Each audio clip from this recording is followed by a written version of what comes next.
All right, let's get right into it. You know how you write an SQL query, right? You type select, from, where. It all feels very logical, very step by step. But here's a little secret. That's not how the database actually thinks. Nope. It has a completely different, almost secret order of operations. And figuring out that order? Well, that's the key to really leveling up your SQL game. And I'm sure you've run into this because I know I have. You write this great query, you create a nice, clean column alias in your select statement. Maybe you call it total underscore sales or something. Then you try to use that alias in your where clause to filter by it, and boom, error. It's so frustrating, isn't it? It just feels like it should work. Well, hang on, because by the end of this, you're going to know exactly why it fails and it's all going to click. So, to get our heads around this, let's reframe the whole thing. Let's just forget about computers and databases for a minute.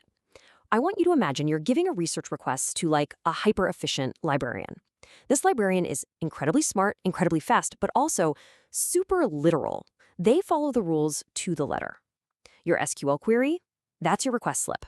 And the database's secret execution order, that's the exact step-by-step process our librarian follows to get your answer. Okay, so our librarian has your request. Where do they start? You might think they'd start by looking at the specific pieces of info you want, the columns you listed in select. But nope, that's not it at all. The very first step is actually about gathering all the raw materials. And that brings us to from and join. This is, logically speaking, step number one. Our librarian heads to the main shelf you pointed to in your from clause, and then uses your join instructions to grab related books from other sections. What they end up with is this just massive pile of books on their desk. It's totally unfiltered. Every single possible row from all the tables you joined is now sitting in one gigantic virtual pile. All right, so the librarian's got this huge collection of books. Way too much, right? So step two is all about filtering and grouping that collection to make it manageable. The very first thing they do to filter this down is look at your where clause. Our librarian starts going through that giant pile one book at a time, or, one row at a time.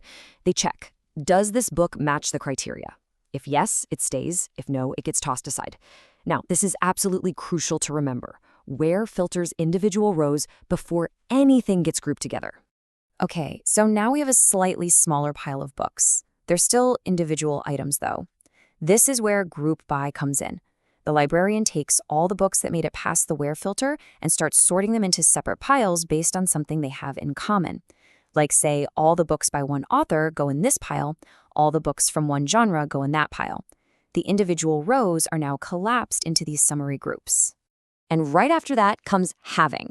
Now that the books are in these neat little piles, the librarian can apply a filter to the piles themselves. Think of it like a rule that says, I only want to keep the piles that have more than 5 books in them. And that right there is the key difference you have to get. Where filters the individual books before they're grouped, having filters the entire groups after they've already been created. So let that sink in for a second. Which comes first, filtering the individual rows or filtering the entire groups? It's always the rows first. You filter the individual items with where, then you group them up with group by, and only after that can you filter those new groups with having. That order is everything. So at this point, all the hard work is pretty much done. The data's been gathered, filtered down, and grouped up. The final step is all about presenting that perfect list back to you. And here is the big reveal. The select clause, the thing we always type first, it's actually one of the last things the database processes.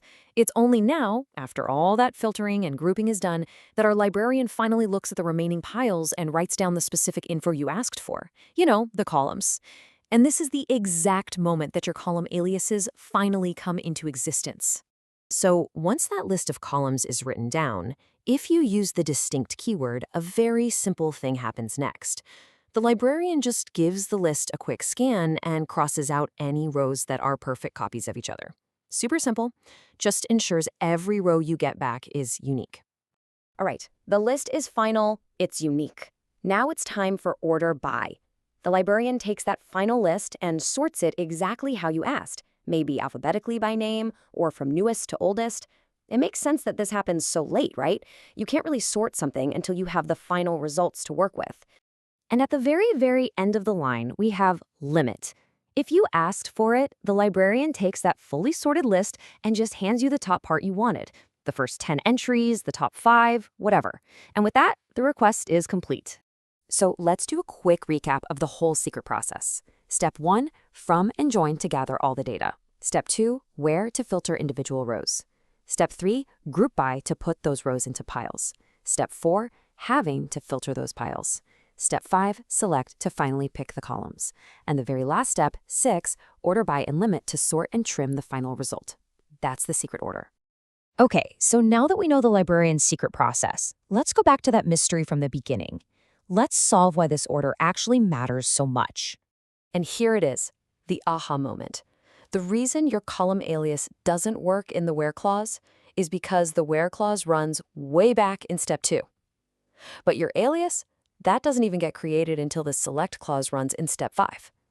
When the database is doing the where filtering, it literally has no idea that your alias is ever going to exist. It's not in the past, it's in the future. Simple as that. You know, this is so much more than just a cool piece of trivia.